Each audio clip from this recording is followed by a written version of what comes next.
ઈશ્વર સર્વત્ર છે, હરિવ્યાપક સર્વત્ર સમાના, પ્રેમ સે પ્રગટ હોય સબ જાના.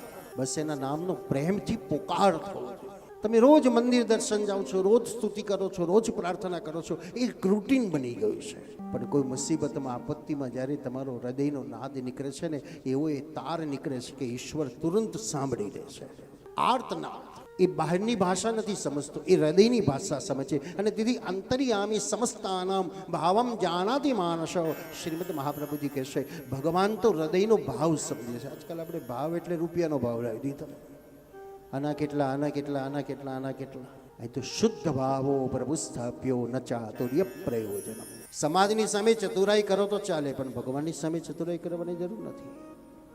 એ યથામાં પ્રવતંતેસ્તામ તથૈવ ભજામ્યહમ, ગીતા કહે છે. તું મને જે ભાવથી ભજ, મને કોઈ વાંધો નથી.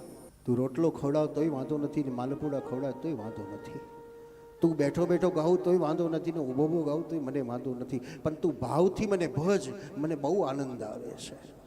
હું પણ તારી સાથે એવી રીતે ખેલવા તૈયાર છું. સુરદાસી દીદી કહે છે, ઊભો ઊભો ગાવ તો બેઠો બેઠો સાંભળે, અને બેઠો બેઠો ગાવ તો ઊભો ઊભો સાંભળે. પ્રહલાદ કીધું, મારો ભગવાન તો થાંભલામાં પણ છે.